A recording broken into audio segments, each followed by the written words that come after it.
Shadiversity. Greetings, I'm Shad, and welcome to my video on the best medieval weapons for winged humanoids. Now, I say winged humanoids because in fantasy, there's a lot of different types of creatures human-like creatures that have wings. We tend to like giving wings to things because flying is awesome. Who doesn't like flying, right? But most traditionally, you would think of angels and demons. So this video will probably focus most on them, but it can be extended to gargoyles and any other kind of creatures. Because this is the thing, when you go to other creatures like, say, gargoyles, there are some physical properties or characteristics that can start to differ from the standard humanoid. And this is the tricky thing, because when we try and figure out what like all my other best weapons for fantasy creature videos, when we try and look at the physical characteristics, it can be pretty tricky to try and figure out what the standard is in general fantasy, because different fantasies have their different interpretations. I think it's fair to say that angels and demons are generally immune to disease and other types of things, but in regard to their strength, demons do seem to be a bit stronger than humans, but angels seem to be same level or again a little bit stronger. And then they have different magical properties and stuff like that. So, because those magical properties change, it's very hard for me to address them specifically. So I really need to focus on the flying aspect. Okay, so we're going to be taking a fairly standard adventuring human. So an adventuring human is generally a bit more physically capable than the average Joe. Add wings to them. If you've seen any of my other videos where I address fantasy creatures, you know I do like to look at the plausibility of certain physical characteristics that can be established, like the flying thing for winged humanoids. And what I'll point out here is that the size of the wings, often depicted in fantasies, whatever, and this is in the artwork showing them, these wings are nowhere near big enough to support the weight that would need to achieve standard flight. If you want a good basis or foundation to figure out what size wingspan you would need to support human levels of weight, look at hang gliders. That is the wingspan you would need. And it does not often match the wing sizes of the fantasy creatures. So in reality, if you were to take these fantasy creatures and bring them into the real world, they wouldn't be able to fly, okay? Maybe glide a little bit, but not for very long. This was very much the same issue that existed in dragons when we looked at dragons in my video, Best Weapons to Fight Dragons. I like to point out these things just so we know what would be realistic and feasible, and if you ever are writing fantasies, if you're running your own role-playing campaigns or whatever, and you have the opportunity to create fantasy creatures or do things like that,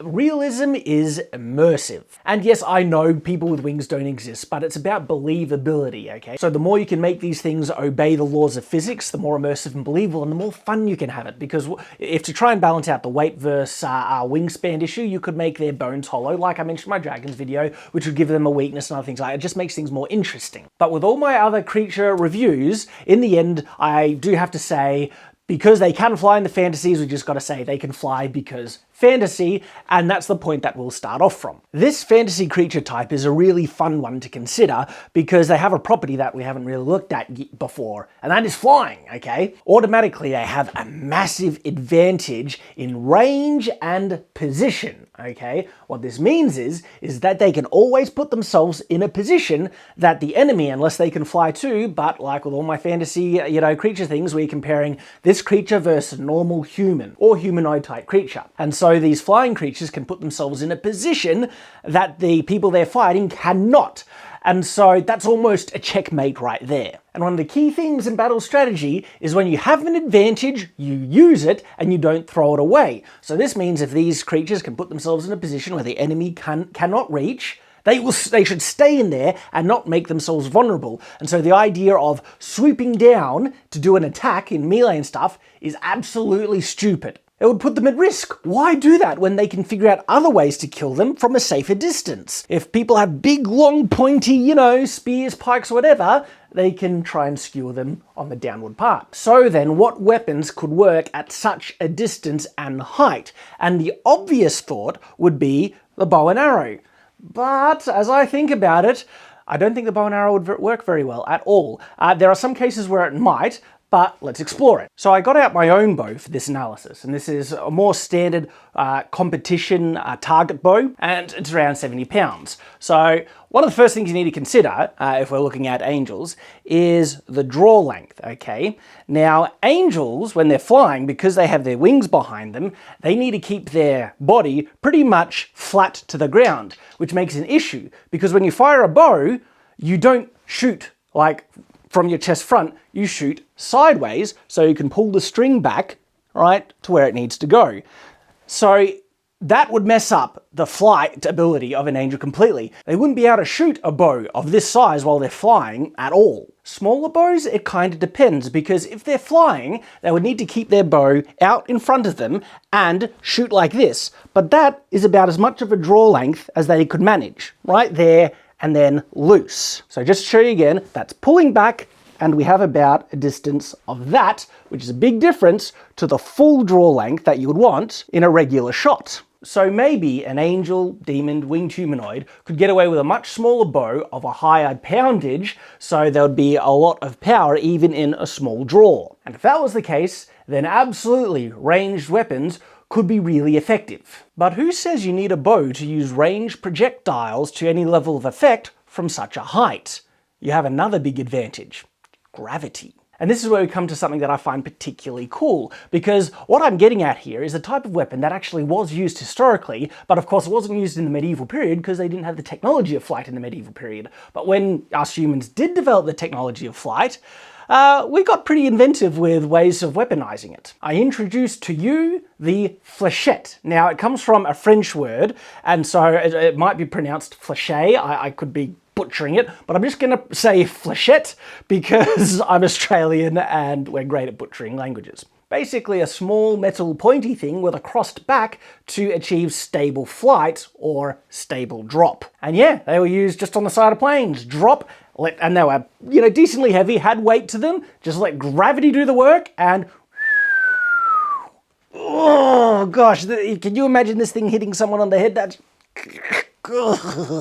and fléchettes could be made with medieval level technology. So even though they didn't exist in the medieval period, for obvious reasons, as I mentioned, no flight, they still could have been made. And so if they had flight, like with angels, they would start to try and think outside the box and good, cool weapons. Now, the issue with fléchettes would be their weight, because that's the other issue with angels. The thing is, angels and demons, they're disregarding their issue of weight altogether, because already their bodies would be too heavy for their wings to support. So if you're going to disregard it, sure, give them a quiver full of fléchettes, or you could actually just use arrows. Arrows would not be nearly as deadly as fléchettes, but they would be lighter, and you could take more with you. But can you imagine angels, fléchettes just dropping it on, a formation of enemies underneath? And the only way these guys could protect themselves, yeah, shields and armor, but the amount of momentum these things could build up depending on the height they're dropped from, and because they're solid metal, small rod things, oh gosh, it could even go through shields, and, I don't think even a helmet would protect you. So in any regards, fléchette or arrows, you don't even need a bow anymore. Throw the bow out the window. Gravity is the tool to accelerate these projectiles, not mechanical energy. Other really cool weapons that winged humanoids could use, okay? Yeah, flaming pots of oil or something like it. Anything that can be dropped and nasty, yeah, very deadly. Look, rocks, but of course rocks are a step down from fléchettes, so go with fléchettes or arrows. But yeah, flaming oil, Molotov cocktail kind of bombs that you're dropping. And apart from shooting back, okay, as long as they just stay higher than the range these arrows can reach, and not only that, is shooting at such a distance as well and aiming on true to a moving target.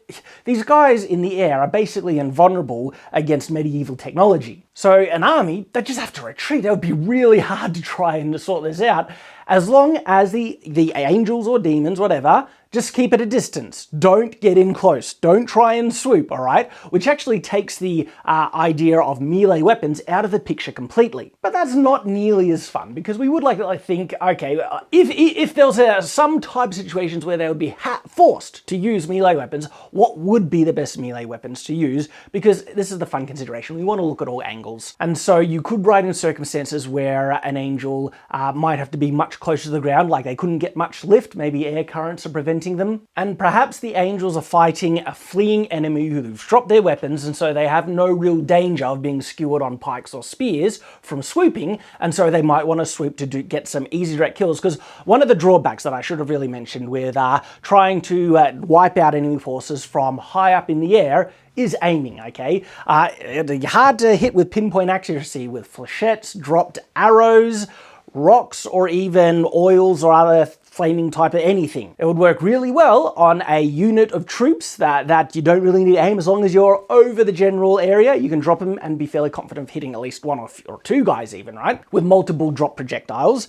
But if it's a single person, well then, much harder to hit, you'd have to be much closer, and you also might want to actually just do a nice big swoop. So in this type of situation, this context, what weapon would be best? We have to remember the issue of these creatures' wingspans, because not only do we have these big kind of sails on either side, but they would also be moving. And like with swooping, they would probably stay fairly level until you want to get the swoop up and then they'd beat down. But that means your, movement is restricted by these wings that are now swinging in right up to here, swinging back and flapping on either side. So that makes the arm movement you have on either side very limited. And this also makes swords very detrimental, because a lot of sword, position stuff require moving the blade to the side, behind you, around the top or back, and there is a high chance that they might actually slice into one of their wings in performing one of these maneuvers. So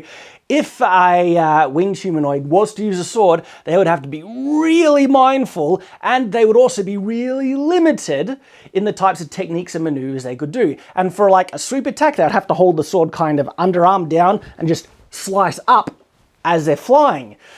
It's awkward. Nowhere near as effective as what I think would be the best weapon, and that is, in my opinion, a spear. A spear has a far more restrained area of movement. You're holding it out in front and usually holding it at the very base of it, depending on the techniques, but most spears you're holding it at the base, so you don't have anything swinging behind you too much.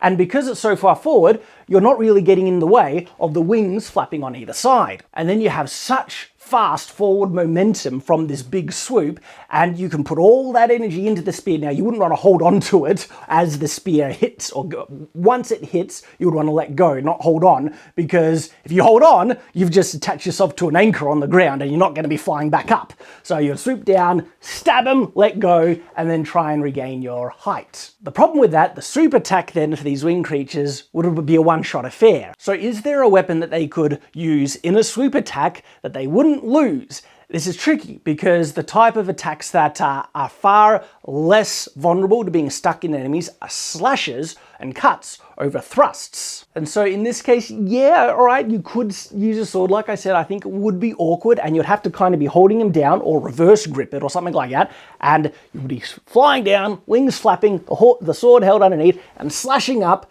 But look, I just put myself on a sideward angles in the slash upwards, and my wings are now not, horizontal to the ground. They're like this. That's not going to keep me elevated. So that actually takes two-handed swords very much out of the mix, because so much in two-handed sword uses, if you want to do a proper cut, look at what's happening to my shoulders, okay? All right? Every time my shoulder and back moves, I'm moving the angle of my wings, which will really affect flight. I've got to keep my shoulders horizontal to the ground. So because of that, no two-handed weapons. One-handed weapons would be better, and if you want to use swords, yes, you could probably swoop down and do big slashing upwards attacks with the swords, but look, flying backwards might hit my wings again, so still be very awkward. Or maybe, ice pick grip with the sword, slashing or something in the swoop. But that's my conclusions, all right? Best weapon would be a spear, but that's a one-shot, attack.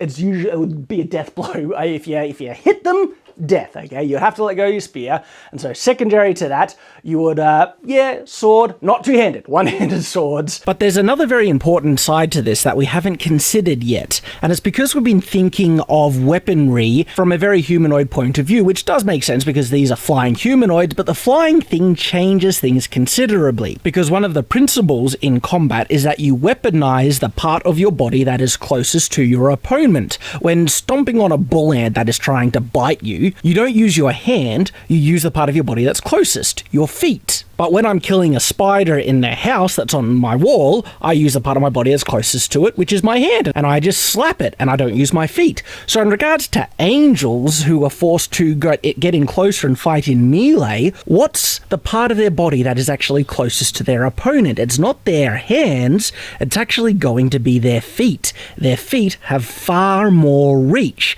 So in fact, the most logical part to weaponize for an angel that wants to attack, people in melee would be their feet. And in this sense, they could actually opt for using thrusting as an option. If they were to affix kind of spearheads to the tip of their shoes, and as they fly down, just kick at people, they can then pull those feet back, and in fact, their very motion complements this, because as they continue to fly forward, their legs would naturally want to move back in line with their body, which would try and pull those spearheads out. So spikes on the tips of their shoes could work really well.